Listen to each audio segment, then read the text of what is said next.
तो गाड़ी है स्कॉर्पियो S9। इग्निशन ऑन रखा है मैंने, ये देखो इग्निशन ऑन किया है, लाइट सब आ रही प्रॉपर, चेक इंजन लाइट दोनों भी आ रही है। और एक बार इंजन स्टार्ट करके दिखाता हूँ आपको। क्लच दबाया है, सेल मारेंगे,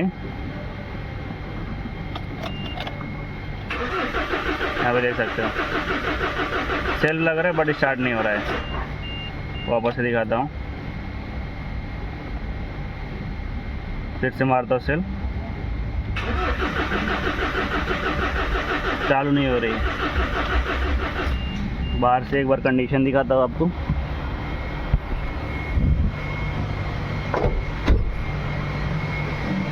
ये है इंजन की कंडीशन। इसका पाइपलाइन वगैरह देखो सब तार से बांधा हुआ है। और गाड़ी खुली हुई थी, चेक लाइट स्टार्ट नहीं हुई तो उन्होंने कहीं चेक कराया है। इंटरकूलर वगैरह सब खुला हुआ है, यहाँ पे देख सकते हो। ये भी पाइप, ये भी पाइप, ये तो अभी मैंने निकाला था। सॉकेट वगैरह सब लगा हुआ है, और लेकिन इंजन स्टार्ट नहीं हो रहा है।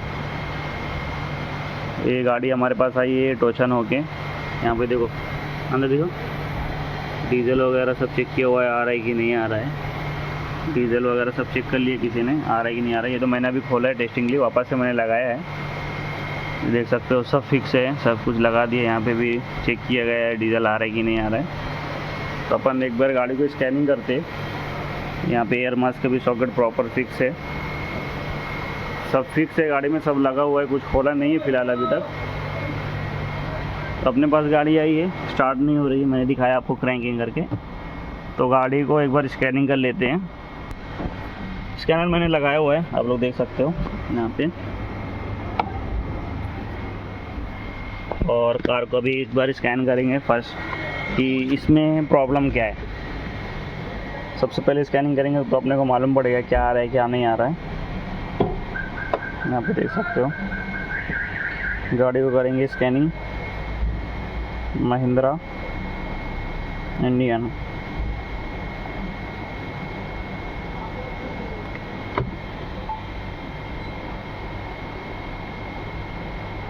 Vehicle selection, passenger vehicle, Scorpio S9 का, S10 का ऑप्शन है, S9 का नहीं है। S11 से करके दिखते क्योंकि सेम है। ECM में चेक करेंगे क्या फॉल्ट कोड आता है, रीड फॉल्ट कोड। तो यहाँ पे फॉल्ट कोड कुछ ज़्यादा ही है, देख सकते हो। Throttle pedal position sensor, switch B circuit low, signal range check for throttle wall,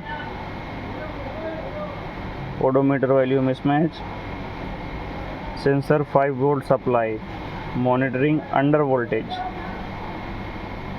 sensor 5 volt supply two monitoring short circuit to ground, sensor supply voltage two monitoring error, ABS request torque, DPF should must very high, DPF plug differential pressure based. इतने सारे fault code है। और first में है infotainment node absent. एक बार clear करते हैं, देखते क्लियर होता है क्या। क्लियर किया, रीड फॉल्ट कोड नहीं आ रहा है। सेंसर 5 वोल्ट, ये मेन है जो अपना गाड़ी स्टार्ट नहीं हो रहा है ना। मेन जो प्रॉब्लम है गाड़ी स्टार्ट नहीं होने का, ये प्रॉब्लम है। Sensor 5 volt, sensor 5 volt to sensor 5 volt, ये मॉनिटरिंग, ये जो 3 फॉल्ट कोड है ये मेन है अपने सेंसर 5 वोल्ट सप्लाई का। क्योंकि इसमें बताता नहीं कौन सा सेंसर ख़राब है, बट ये सेंसर का प्रॉब्लम रहता है, या सेंसर शॉर्ट है, या सेंसर की वायरिंग शॉर्ट है, या फिर ECM शॉर्ट है।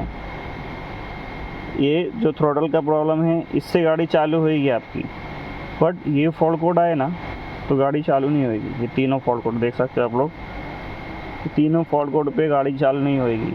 अब इसका रीज़न है या तो फिर ECM ख़राब है, या फिर कोई सेंसर शॉर्ट है। जैसे कि अपना इसमें देखिए फॉल्ट कोड भी है DPF का, DPF should must high, DPF plug का। तो एक तो शॉर्ट होता है इसका रेल प्रेशर सेंसर, नहीं तो कोई इंजेक्टर्स, या फिर थ्रोटल बॉडी, या फिर बहुत सारे सेंसर है गाड़ी में। कुछ भी शॉर्ट रहेगा तो भी गाड़ी चालू नहीं होएगी। तो अपने को अभी इसमें दिखा नहीं रहा है कौन सा सेंसर शॉर्ट है। इसका फॉल्ट कोड तो आ रहा है DPF should must high, DPF should must very high का। तो एक एक सेंसर अपन निकाल के चेक करेंगे कि जो 5 वोल्ट का कोड है क्लियर हो रहा है कि नहीं। ये देखो मैं क्लियर कर रहा हूँ यहाँ से, बट क्लियर नहीं हो रहा है। देखो वापस से 5 वोल्ट का आएगा सेंसर और सप्लाई वोल्टेज 5 वोल्ट। देखो sensor 5 volt supply, sensor 5 volt supply. अपने को इसके ऊपर काम करना है क्योंकि इसके बिना पहले गाड़ी नहीं चालू होगी। अपने को पहले गाड़ी चालू करना है, फिर बाकी के जो फॉल्ट कोड हैं थ्रोटल बॉडी का और DPF शूट मास हाई, DPF शूट मास वेरी हाई का, वो अपन बाद में देखेंगे, बट पहले गाड़ी स्टार्ट करेंगे क्योंकि गाड़ी अपनी चालू ही नहीं हो रही है। देखो वापस से दिखाता हूँ।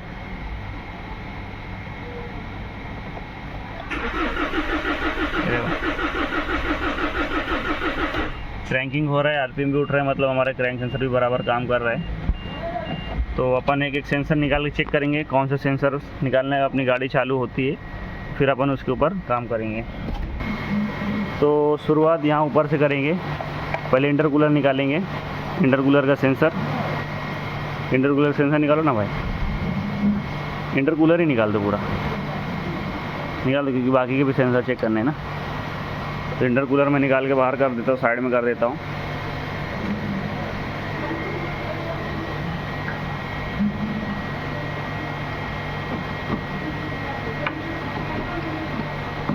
तो इंटरकूलर निकाल दिया है। आप चेक करेंगे 5 वोल्ट सप्लाई का जो एरर है वो गया कि नहीं।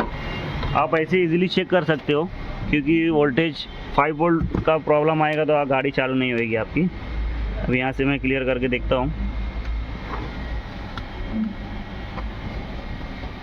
यहाँ से रीड फॉल्ट कोड करेंगे और क्लियर करेंगे रीड फॉल्ट कोड। देखते हैं, अभी भी नहीं गया। देखो अभी भी है सेंसर सप्लाई वोल्टेज का। अभी दूसरा सेंसर निकालेंगे। रेल प्रेशर का निकालो ना, रेल प्रेशर का सॉकेट निकाल के देखते हैं।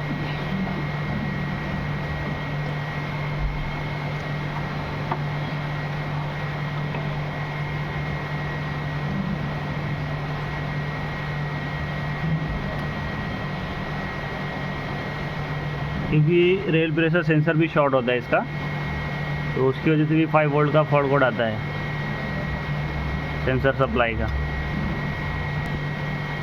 तो रेल प्रेशर का निकाल दिया और देखते हैं अभी फॉल्ट कोड में कुछ फ़र्क पड़ता है क्या। बैक,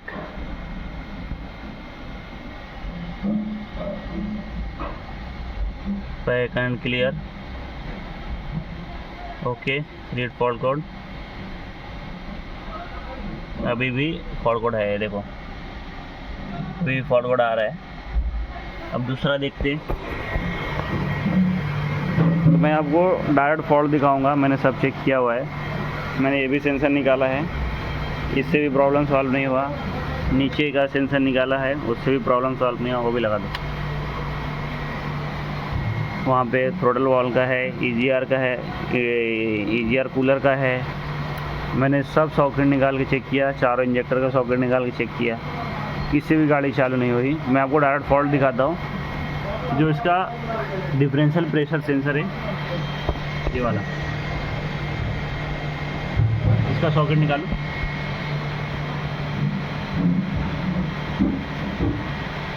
डिफरेंशियल प्रेशर का सॉकेट निकाला है। अभी मैं दिखाता हूँ आपको, करने दो। अभी देखते हैं वो 5 वोल्ट का फॉल्ट कोड जा रहा है कि नहीं। Back and clear. Okay, read fault code. तो यहाँ पे DPF प्लग का डिफरेंशियल प्रेशर का फॉल्ट कोड है, शूट मास का भी है, ABS का भी है, डिफरेंशियल प्रेशर सेंसर का आया, इंटरकूलर का आ रहा है क्योंकि इंटरकूलर का मैंने वायर निकाला है, इंटरकूलर ही बाहर निकाल दिया है।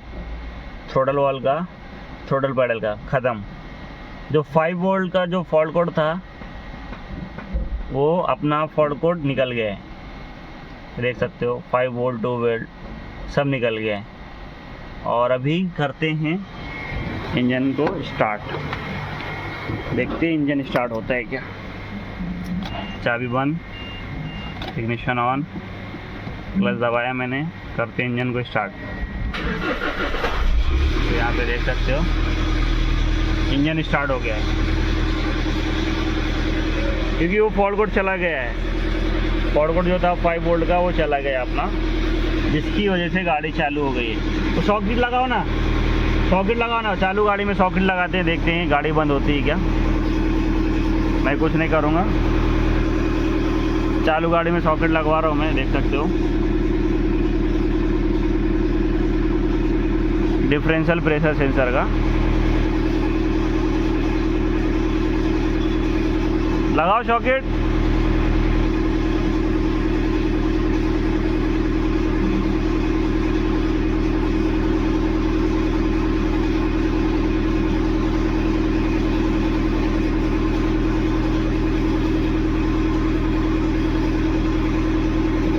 बाहर चलते,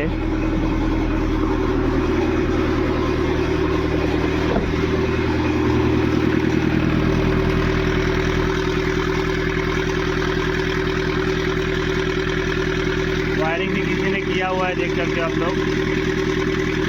आगे से वायरिंग डाला हुआ है, जैसे था वैसे ही लगाओ।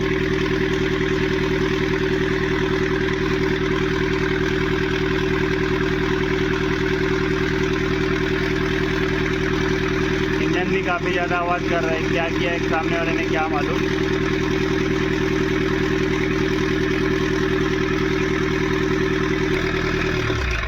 ये देखो गाड़ी बंद हो गई, देखिए जैसे ही सॉकेट लगाया वैसे ही गाड़ी बंद हो गई। अब स्टार्ट नहीं होगी और इंजन में काफ़ी ज़्यादा नॉइज़ भी है।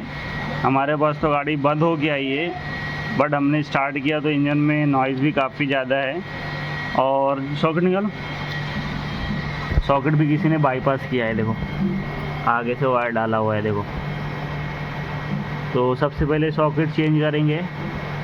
अगर सॉकेट चेंज करके हो गया तो ठीक है, नहीं तो फिर डिफरेंशियल प्रेशर सेंसर दूसरा डाल के चेक करेंगे। ऐसा लग रहा है कि डिफरेंशियल प्रेशर सेंसर हमारा गाड़ी का शॉर्ट है। जैसे ही सॉकेट लगाया गाड़ी बंद हो गई। वायरिंग पीछे से तो शॉर्ट नहीं है, यहाँ पे देख सकते हो पीछे से शॉर्ट नहीं है, अलग अलग है, दूर दूर है, बट आगे से डाला हुआ है। जैसे ही सॉकेट लगाते गाड़ी बंद हो जाती है। तो प्रॉब्लम मिला है स्टार्टिंग प्रॉब्लम का, डिफरेंशियल प्रेशर सेंसर का प्रॉब्लम है इसमें। जो 5 वोल्ट का 2 वोल्ट का सप्लाई का फॉल्ट कोड आ रहा था मॉनिटरिंग का, वो इसकी वजह से आ रहा था। ये गलत सिग्नल दे रहा था, जिसकी वजह से गाड़ी हमारी स्टार्ट नहीं हो रही थी। तो अभी क्लोज़ करते हैं, रात काफ़ी हो गई है, गाड़ी स्टार्ट हो गई अपनी। अभी कल देखते हैं इसको क्या करना है। पहले सॉकेट डालेंगे, सॉकेट से हो गया तो ठीक है, नहीं तो फिर डिफरेंशियल प्रेशर सेंसर दूसरा डाल के चेक करेंगे। तो गाइस आप लोग देख सकते हो सॉकेट और सेंसर मैंने दोनों मंगा लिया है, क्योंकि सॉकेट अच्छा है, आगे से वायर डाला है, ऐसा कोई इशू नहीं है। तो सॉकेट भी नया डाल रहा हूँ मैं, और साथ में सेंसर भी मंगा लिया है, ये देख सकते हो। क्योंकि सेंसर पे डाउट है, सॉकेट तो उतना ख़राब नहीं है, काम चला हुआ है, बट उसकी वजह से वो प्रॉब्लम नहीं आना चाहिए। मैंने सेंसर भी मंगाया है। पहले सॉकेट लगा लेते हैं और उसके बाद फिर सेंसर लगा के चेक करेंगे कि जो हमारा स्टार्टिंग प्रॉब्लम था सॉल्व हुआ कि नहीं। ये निकालने पे, सॉकेट निकालने पे गाड़ी हमारी चालू हो रही है, और जो 5 वोल्ट का करंट का प्रॉब्लम दिखा रहा था उसमें वो भी चला गया है ये सॉकेट निकालने के बाद। और जो जूना सेंसर है यहाँ पे है, देख सकते हो, और इसके अंदर का यहाँ पे कोई वायरिंग शॉर्ट सर्किट भी नहीं है। तो अभी ये सेंसर निकालने में तो गाड़ी तो चालू हो गई है, और अभी इसको फिटिंग करेंगे, फिटिंग करके सॉकेट लगाएंगे, और जो डिफरेंशियल प्रेशर सेंसर का फॉल्ट कोड आ रहा था वो क्लियर होता है कि चेक करेंगे। मैं सॉकेट लगा लेता हूँ और ये सेंसर भी लगा लेता हूँ। गाइस फाइनली सेंसर और सॉकेट नया डाल दिया, आप लोग देख सकते हो। सॉकेट भी मैंने नया डाल दिया है, ये इसका जूना सॉकेट बराबर, और ये है इसका जूना सेंसर, देख सकते हो। और अभी सॉकेट भी मैंने कनेक्ट किया है, और सॉकेट नया डाल दिया है, सेंसर भी नया डाल दिया है। और अभी करेंगे इंजन को स्टार्ट, देखते स्टार्ट होती है क्या। पाइप नहीं लगाएंगे, पाइप बाद में लगाएंगे। इग्निशन ऑन किया मैंने, और करते हैं इंजन को स्टार्ट। यहाँ पे देख सकते हो इंजन स्टार्ट हो गया, देख सकते हो। इंजन चालू हो गया है।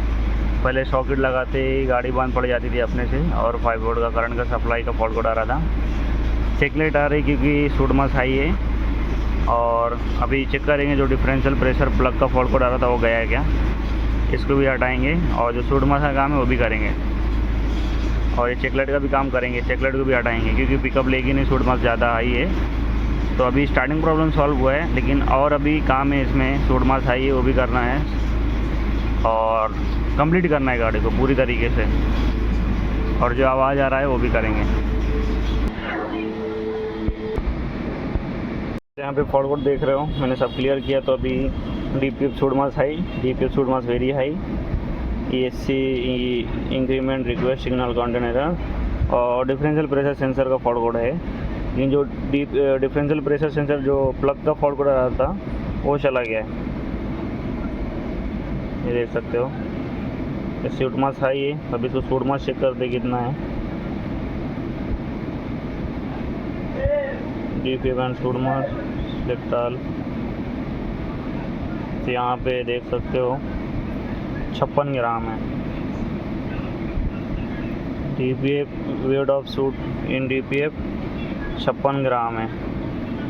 तो इसको अभी रीजनरेशन लेगी नहीं गाड़ी, तो इसको करेंगे अपन कम से कम 25, लास्ट 35, क्योंकि 37 के ऊपर रीजनरेशन नहीं लेती है।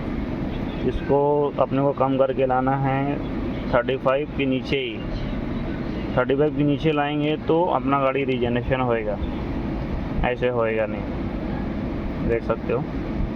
तो ये सूट मास को कम कैसे करना है वो भी मैं बताऊंगा आपको, किस तरीके से सूट मास आप कम कर सकते हो। सिस्टम से ही हो जाएगा वो, सिर्फ डिफरेंशियल प्रेशर का पाइप निकाल के गाड़ी आधा घंटा चलाना है। उसके बाद यहाँ पे आके ये सब क्लियर करना है। यहाँ पे देख सकते हो ये सब है ना, DPF एंड सूट मास। पहले यहाँ पे सूट मास चेक कर लो, इतना है। स्पेशल फंक्शन में जाना है, यहाँ पे सब रिसेट करना है। SCR, LNT, DPF, PSP सब रिसेट करना है एक एक करके। फिर बैक आना है, फिर SCR रूटीन यहाँ पे सब चेक करना है, सब रिसेट करना है।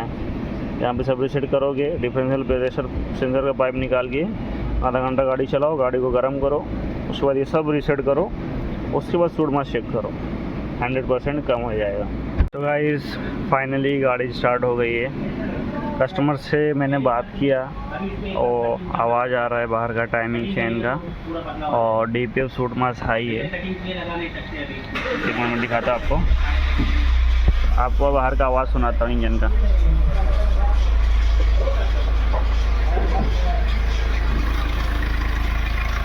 देख सकते आवाज़, कितना ज़्यादा आवाज़ आ रहा है इंजन से, आप लोग देख सकते हो। कस्टमर से मैंने बात किया तो